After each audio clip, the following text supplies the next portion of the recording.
Bienvenidos a un especial más de Café Cultural. Soy Lourdes Gudiño. Acompáñenos el día de hoy a celebrar el Día Internacional de la Educación Ambiental, fecha que se celebra cada 26 del mes de enero. La educación ambiental no solo es un componente clave para preservar nuestro planeta, además se presenta como una herramienta poderosa para empoderar a las comunidades a fomentar buenas prácticas ambientales. En el transcurso de esta entrevista, descubriremos cómo la educación ambiental es un puente para unir a la diversidad cultural y a las buenas prácticas sostenibles. Para profundizar en este tema, tenemos a un invitado especial, quien compartirá con nosotros sus conocimientos y experiencias. Demos la bienvenida al biólogo Raúl Álvarez, quien en la actualidad trabaja en el Ministerio del Ambiente, Agua y Transición Ecológica. Bienvenido. Gracias. Ok, empezamos con las preguntas. Si bien es cierto, queremos conocer, en el contexto cultural ambiental, ¿cuál es el papel fundamental o rol importante que toman las tradiciones y las costumbres para preservar todo lo que es el tema ambiental? Bueno, yo creo que cuando analizamos la palabra cultura, para empezar por ahí un poco, ¿no? Y que realmente es un conjunto de acciones o tradiciones que las comunidades, los pueblos han venido desarrollando en el transcurso del tiempo y que han sido una huella, un sello propio de cada región o de cada comunidad. Si empezamos por ahí, pues también tendríamos que analizar las cosas que probablemente antes eran positivas porque se hacían de una manera más artesanal o en menor escala, versus lo que tal vez siguieron haciendo, pero ya no con el tiempo ya no fue tan sustentable. Te voy a poner un ejemplo de eso. La concha Spondylus. Ok, La Spondylus, antes tú veías muchas artesanías y era parte de la cultura de los pueblos de la costa, por ejemplo, que usaban la concha Spondylus como artesanía, las podías vender o era una moneda de intercambio en pueblos antiguos. Era parte de la cultura de ellos. Pero a medida que fue pasando el tiempo y iban sacando esta concha Spondylus, esta se fue agotando. Entonces ahí tuvo que intervenir el gobierno en un momento dado, en algún momento dado del tiempo del Ecuador, para decir, ya no se puede extraer todo eso. ¿Por qué? Porque se estaba agotando ese recurso. Entonces ahí lo que era cultural o costumbres de ciertos pueblos costeros tuvo que ser mermado. Entonces, cuando hablamos de estas cultura versus la parte de educación ambiental, hay muchas cosas que se pueden mantener en el tiempo, pero también van a haber cosas que hay que transformar en el tiempo. Hay va a haber momentos como que hay que usar políticas, acuerdos, leyes, normativas, para poder cambiar o forzar a cambiar el pensamiento de las personas. También va acompañado de campañas de educación ambiental, entre otras cosas, para no solamente que sea un cambio coaccionado por una ley, sino que realmente es un cambio en las conciencias de las personas por el cual no deben hacerlo. Entonces, esta sinergia realmente que se ha generado en estos últimos años desde el punto de vista de educación ambiental, o la parte ambiental versus la ok, parte cultural, tiene que estar muy cogida de las manos. Claramente está que hay ciertas cosas que se mantienen en el tiempo que son muy buenas, eh, por ejemplo, en la parte de la Amazonía o en la parte de la sierra, pero vamos a la Amazonía, por ejemplo, donde todavía hay grupos nómadas que para cultivar la tierra ellos se van moviendo y así no agotan el recurso en un solo lugar. Sin embargo, a nivel costa, también en lo que son el recurso manglar y cangrejo, por ejemplo, que existen estos acuerdos de uso sustentable que son puestos por el gobierno para beneficiar a estos pueblos o comunidades tradicionales, ancestrales, como le decimos nosotros, correcto. cuyos abuelos, bisabuelos, qué sé yo, más atrás venían cogiendo el cangrejo, que lo disfrutamos mucho acá en Guayaquil por lo menos, ¿ya? Entonces, pero sin embargo, ellos tuvieron un momento que hubo el problema de que estaba escaseando el cangrejo.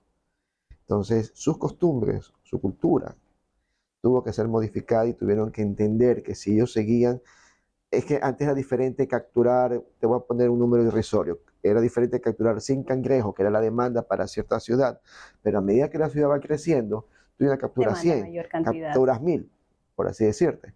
Entonces, y todo el mundo necesita comer y vender, en el caso de ellos, porque es su sustento. Pero si no tenían esa noción o conciencia ambiental, el cangrejo pudo haber acabado antes de lo pensado. Correcto. Entonces, no solamente ellos siguen una norma, sino que internamente ellos también hacen lo que se llaman vedas internas. Es un tipo de veda que el Estado no las controla ni las fiscaliza, las controlan ellos mismos porque ya entendieron el proceso y ellos mismos, aparte de la veda normal que existe en Guayaquil, hacen sus propias vedas internas, más pequeñas, de 2 o 3 semanas, y así le dan chance al recurso, oportunidad al recurso, de que pueda multiplicarse. Ok, muchísimas gracias. Hablando en términos de proyectos culturales, ambientales, ¿cuántos de estos conoces que tengan un impacto positivo en la sociedad y sobre todo, si se los puede replicar en otras comunidades? Bueno, voy a hablar nuevamente de esto de los custodios de manglar.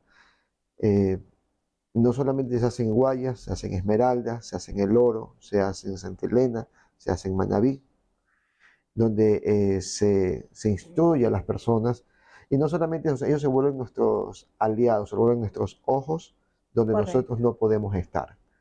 Entonces ellos tienen que cumplir con cierta normativa y obviamente tienen ciertos beneficios, eh, tal vez directamente por parte del ministerio, o también hay ONGs que los apoyan justamente porque están dentro de estos acuerdos.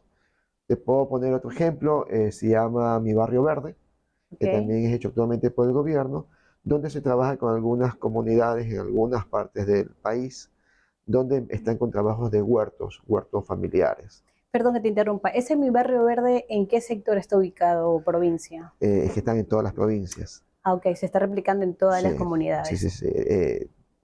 Sí, de las que yo conozco hay en Santa Elena, por ejemplo, aquí en Guayaquil también hay, ya en algunos barrios. Y no solamente es el asunto de los huertos, sino que también el asunto del reciclaje. Es decir, que si te preguntaría cuál de estos proyectos se puede implementar en otras comunidades, ¿te quedarías con espacios verdes? Mi barrio verde, Mi en este Barrio Verde. caso, es una buena forma, es una buena forma. eh, pero lo más interesante, yo creo, de cualquier proyecto es cuando el proyecto deja de ser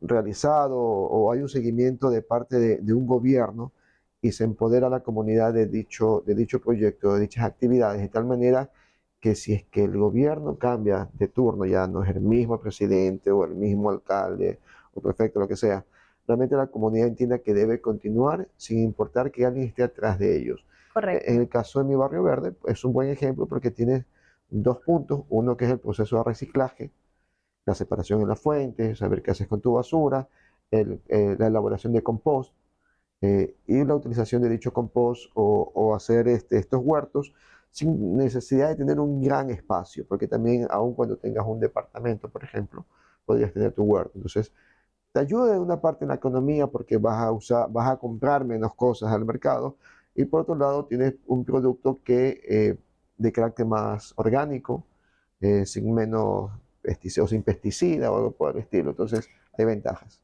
Me surge una duda en esta respuesta que me da Raúl. Si bien es cierto, la practicidad de las buenas prácticas ambientales se ve que es muy fluida, pero la pregunta es, ¿se hacen también programas de capacitación para sensibilizar a la gente, sobre todo que está inmersa en estos proyectos? Sí, pero mira, en el tiempo que llevo haciendo este tipo de capacitaciones, las hago yo u otros compañeros, Ok, realmente es una situación media agridulce. Hay personas que cuando empiezan a escuchar o van a capacitaciones, entienden el proceso y ejecutan sus propias acciones para el cambio. Hay personas que lamentablemente dentro de nuestro pensamiento y propio de la cultura a veces, o mal llamada cultura, si lo queremos ver así, mucha gente dice que si no obtiene algo, no lo hace. Entonces, algo inmediato, o sea, yo voy a la charla, sí, me das tal cosa, o yo ejecuto esto, sí, me das tal cosa. Cuando muchas veces estos procesos no son de la noche a la mañana, sino que para que tú veas un fruto, puede que pase 1 año o 2 años. Claro que de en adelante corre cualquier proyecto, pero pues te digo, va a depender de la comunidad. No es lo mismo la gente de la costa que la la gente de gente la de la sierra sierra. o la gente Correcto. del oriente, Son culturas muy distintas, diferentes, definitivamente. diversas. A raíz de esta respuesta que me acabas de dar, vamos a hacer una de nuestras preguntas, que es, ¿qué estrategia podríamos nosotros utilizaron para articular la cultura ambiental con la diversidad cultural? Yo creo que primero, entendiendo dicha diversidad cultural realmente en la esencia de cada grupo. Como dijimos hace un momento, aún en la costa, no es lo mismo la cultura manaba que la cultura esmeraldeña, o la cultura de Santa Elena, o la cultura del Guayas, o del Oro y Galápagos. Correcto. Ya cada uno tiene su propia identidad. Y como tal, si realmente tú quieres que un proyecto resulte, y eso es un gran error en muchos proyectos, eh, elaboras el proyecto desde el punto de vista de la autoridad, desde el punto de vista de la ONG, desde el punto de vista institucional, desde el punto de vista de la academia. Pero rara vez, sí se hace, pero rara vez, Ok. previo al proyecto, involucras a la comunidad para ver su necesidad. Entonces tú lo enfocas desde tu punto de vista porque es lo que tú crees o lo que nosotros creemos, pero nos toca ver lo que ellos creen o lo que ellos necesitan. Entonces, cuando ya empiezas a tener esa sinergia, probablemente ahí vas a tener un mayor éxito de cómo ellos pueden reaccionar o continuar a cualquier proyecto, sea cultural, ambiental, económico, social o lo que tú quieras. Ok. Hablando de áreas protegidas en nuestro Ecuador, me surge una consulta allí. Esta reserva, como el Parque Nacional Machalilla, tiene una particularidad. Es una reserva muy protegida, muy custodiada, pero casi siempre se ve la masiva participación o el ingreso de la academia. ¿Qué rol toma allí el Ministerio del Ambiente? Y sobre todo en conjunto, trabajando con el Ministerio de Turismo, porque son tres ministerios que intervienen aquí en sí. Bueno, en el caso del Parque Nacional Machalilla y las demás áreas protegidas, todas suelen tener un acuerdo con la academia justamente para que existan pasantes o voluntarios, no solo nacionales, sino también extranjeros. Entonces, constantemente van a haber justamente personas que hagan estas actividades por parte de la academia, y la cantidad de estudiantes o pasantes que vaya a cierto lugar va a depender del contacto que haya tenido dicha universidad o institución con este lugar. En el caso del Parque Nacional Machalilla, no solamente tienes la parte de los recursos marinos costeros como tal, o la parte acuática, o la parte costera, sino que también tienes ciertos lugares que también son más culturales, de gente que ha vivido ahí. Entonces, eh, realmente es una ventaja porque comprenderás que el Estado tampoco a veces tiene todo el personal suficiente. Entonces, es un ganar y ganar. No solamente ganan los estudiantes que van, sino que también ganamos nosotros. Pero, insisto, no solamente en este caso el Parque Nacional Machalilla, Sino todas las áreas sino protegidas. todas las áreas protegidas de toda la parte del Ecuador. Gracias, Raúl. Creemos firmemente que la educación ambiental no solo nos da conocimientos teóricos, sino que también nos ayuda a cultivar buenas prácticas ambientales. Nuestra institución ha trabajado en proyectos que desafían en la actualidad cómo está viviendo el clima actual. Por ello, hemos elaborado proyectos que se han elaborado bolsos con jeans, blue jeans de reciclaje. Entonces le vamos a dar nuestro regalo. Nuestros alumnos son quienes han confeccionado, han elaborado, han hecho primero el proceso de reciclaje, que es el tema de recogerlos, lavarlos, secados y darles el proceso debido para crear. Entonces le hacemos la entrega de uno de nuestros detalles. Es un bolsito.